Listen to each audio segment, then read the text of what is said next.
माता दी दोस्तों अक्सर मैंने ये देखा है कि भक्तों में जिज्ञासा रहती है माता दुर्गा के बारे में जानने की, उनसे संबंधित पाठ पूजा कैसे करें। लेकिन भक्त जो है बहुत भक्त डरते हैं और बहुत भक्त ऐसे होते हैं जो कठिनाई की वजह से कि वो पाठ संस्कृत में है उसको कैसे करें, कितना समय लगेगा, सही विधि के अभाव में उनको जानकारी नहीं रहती है। दोस्तों उसी संदर्भ में मैंने सोचा इसको वीडियो बनाते हैं। दोस्तों मेजर टिप्स सिंगम चैनल में आपका स्वागत है। आपको जानकारी अच्छी लगे तो वीडियो को जरूर शेयर करिएगा। दोस्तों दुर्गा सप्तशती जो होती है, जो एक पुस्तक है दुर्गा सप्तशती, उसी को चंडी पाठ कहते हैं। लेकिन जो भक्त होते हैं उनमें चंडी पाठ के लिए बहुत ही उत्सुकता रहती है, वो जानना चाहते हैं।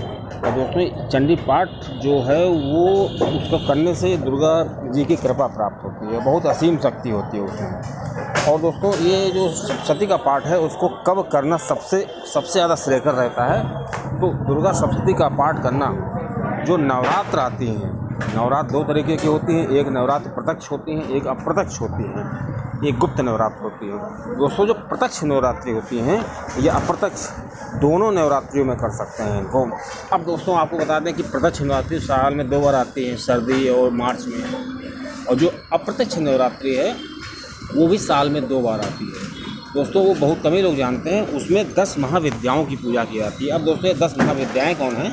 कि 10 महाविद्याएँ काली जी के द्वारा, मतलब जब श्री दुर्गा जी वध कर रही थी मधुकैटभ और जो दैत्य लोग थे, तो श्री काली जी का अवतार लेना पड़ा था और काली जी से 8 शक्तियाँ प्रकट हुई थी एक एक करके। दोस्तों तो वो शक्तियाँ जो थी जो माता की रक्षा कर रही थी। तो दोस्तों ये जो महाविद्याएँ हैं ये अक्सर जो पृथ्वी पर 10 महाविद्याएँ पृथ्वी पर हर दिशा में जो 10 दिशाएँ हैं उन पर राज्य करती हैं।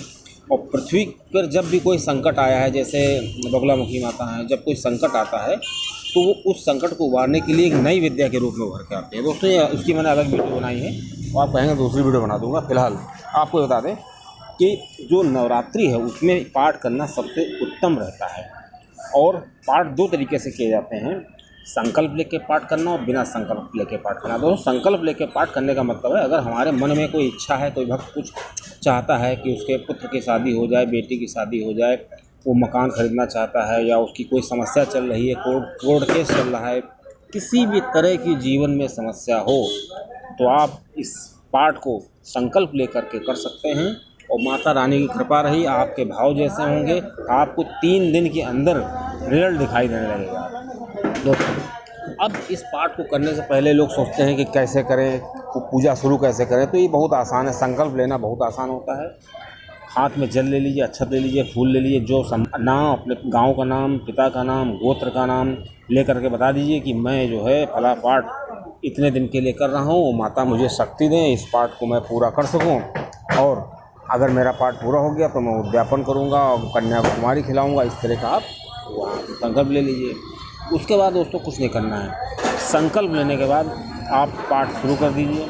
अब दोस्तों ये बात आती है ना कि ये जो दुर्गा सप्तशती का पाठ है उसको किस समय करना सबसे उचित रहता है। दोस्तों श्री सप्तशती का पाठ जो है अगर सूर्यास्त के बाद करें तो सबसे श्रेयकर रहता है, क्योंकि नवरात्रि माता की नवरात्रि होती है, 9 दिन नहीं है। नवरात्रि का मतलब 9 दिन, नवरात्र मतलब रात में सूर्यास्त के बाद इसको करना सबसे अच्छा रहता है। अक्सर लोगों में भ्रम रहता है कि पाठ किस तरह का है। अब दोस्तों दूसरी विधि ये तो हो गई संकल्प लेने की। दूसरी विधि ये है कि आप चाहे जैसे करें, बस आपके मन में श्रद्धा हो, पाठ शुरू कर दीजिए। चाहे हिंदी में करें, संस्कृत में करें। संस्कृत में करने वाले ये समझ लें कि अगर वो संकल्प लेकर कर रहे हैं तो कोई गलती नहीं होनी चाहिए। अगर वो बिना संकल्प के कर रहे हैं तो वो कैसे भी कर सकते हैं, उसको संस्कृत थोड़ा उच्चारण सही हो। अब दोस्तों माँ जो होती है सबको देखा करती, माँ केवल भाव देखती हैं कि मेरे भक्त का भाव कैसा है। और दोस्तों माँ के अगर प्रति हमारे अच्छे भाव होंगे तो माँ तुरंत ये चीज़ जान जाती है। अब दोस्तों कौन ये पाठ कर सकता है, ये भी सब लोग सोचते हैं महिला है, पुरुष है। दोस्तों एक चीज़ बता दें कि कोई भी ये पाठ कर सकता है। किसी भी तरह का व्यक्ति अगर वो इंसान है तो ये पाठ कर सकता है। बिल्कुल अपने मन से हर चीज़ निकाल दीजिए। अब दोस्तों अगली बात ये आती है, लोगों में भ्रम रहता है कि कोई गुरु बताए, गुरु ने कहा नहीं है, गुरु ने मंत्र नहीं दिया तो कैसे करें। तो आपको बता दें अगर आपका गुरु है तो ठीक है, गुरु नहीं है तो आप श्री शिव जी को अपना गुरु बना सकते हैं। लेकिन अगर कोई गुरु नहीं है तो एक बात का विशेष ध्यान रखिए जो आपको बहुत कम वीडियो में जानने को मिलेगी, अपना अनुभव हम बता रहे हैं।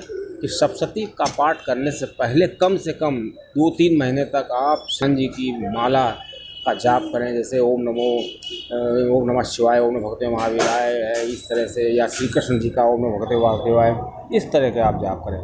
इससे क्या होगा कि आपका ऑरा मजबूत होगा और जो इस माँ की शक्ति, माँ के पाठ करने से जो ऊर्जा प्राप्त होती है वो ऊर्जा बहुत प्रचंड ऊर्जा होती है।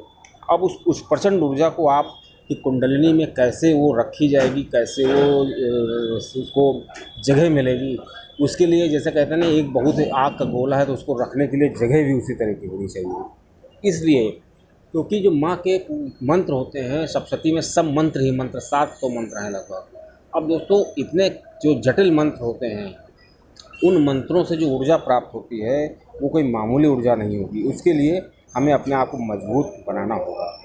अब दोस्तों बात आती है कि परहेज़ किस चीज़ से करना है। तो दोस्तों सबसे बड़ी चीज़ है, आप संकल्प लेके कर रहे हों तो आपको ब्रह्मचर्य करने का पालन करना होगा, भूमि पर सोना होगा, संकल्प लेना होगा, प्याज लहसुन से परहेज करना होगा। अगर आप बिना संकल्प के कर रहे हैं, सिंपली माता से प्रेम है, बस पूजा कर रहे हैं, तो बस आपको कुछ नहीं करना है, बिना किसी लालच के आपको सिर्फ माता का पाठ करना है। ब्रह्मचर्य अगर आप नहीं कर पा रहे हैं तो कोई दिक्कत नहीं है। अब दोस्तों बात आती है कि किस दिशा में होकर के पाठ करना चाहिए।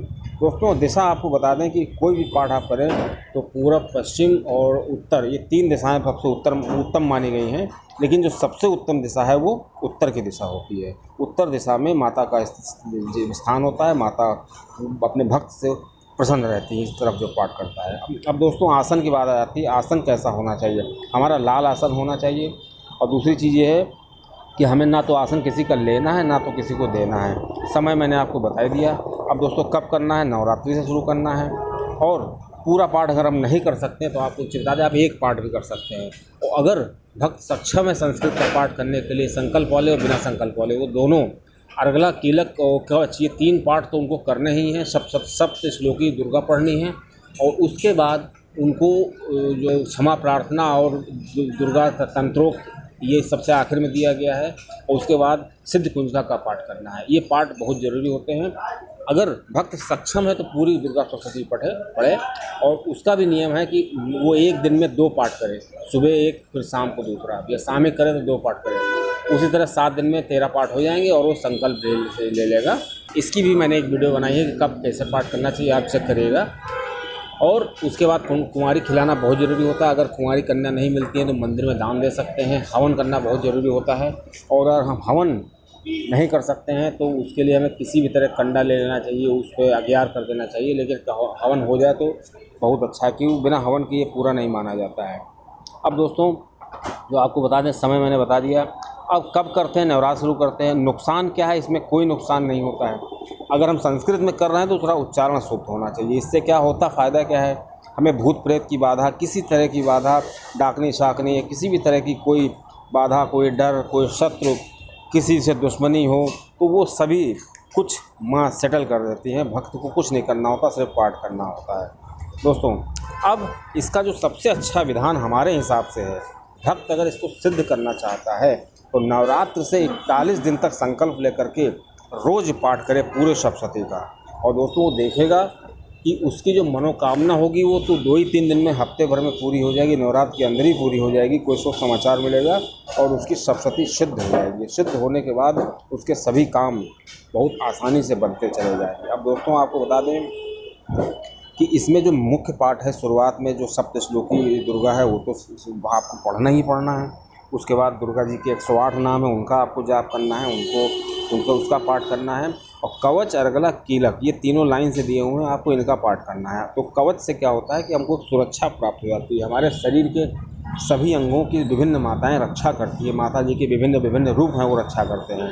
होता है कि जो श्री शिव जी ने इन सप्तशती के सभी मंत्रों को कीलित कर दिया था। कीलित इसलिए किया था कि इन मंत्रों का कोई जो राक्षस है या कोई बुरी प्रकृति का व्यक्ति जो है इसका फ़ायदा उठा पाए, इसलिए उन्होंने इसको कीलित कर दिया था। तो कीलन से मुक्त के लिए कीलित का पाठ किया जा सकता है। और इसको करने से ये जो सप्तशती हैं पूरी तरीके से कीलन मुक्त हो जाती हैं और इस पाठ का फल मिलने लगता है। ऐसे हमें कोई फल नहीं मिलता है।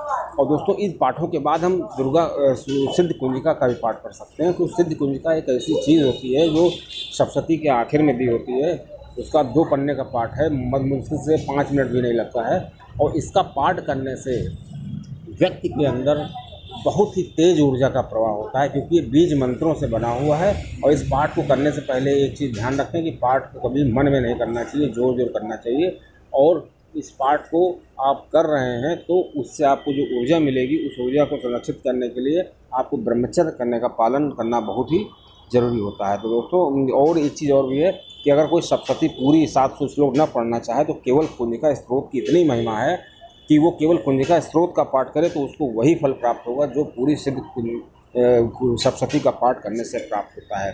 क्योंकि इसमें साफ साफ शिव जी कह रहे हैं, नरगला सुतम तिलकम न रहस्कम, मतलब किसी भी अर्गला कीलक किसी भी चीज़ की पाठ करने की जरूरत नहीं है, केवल आप सप्तशती का भी दुर्गा सिद्ध कुंजिका का ही पाठ कर सकते हैं। और दोस्तों, पूजा की विधि मैंने आपको कई बार बताई है और मैं आपको फिर से एक वीडियो बना दूंगा।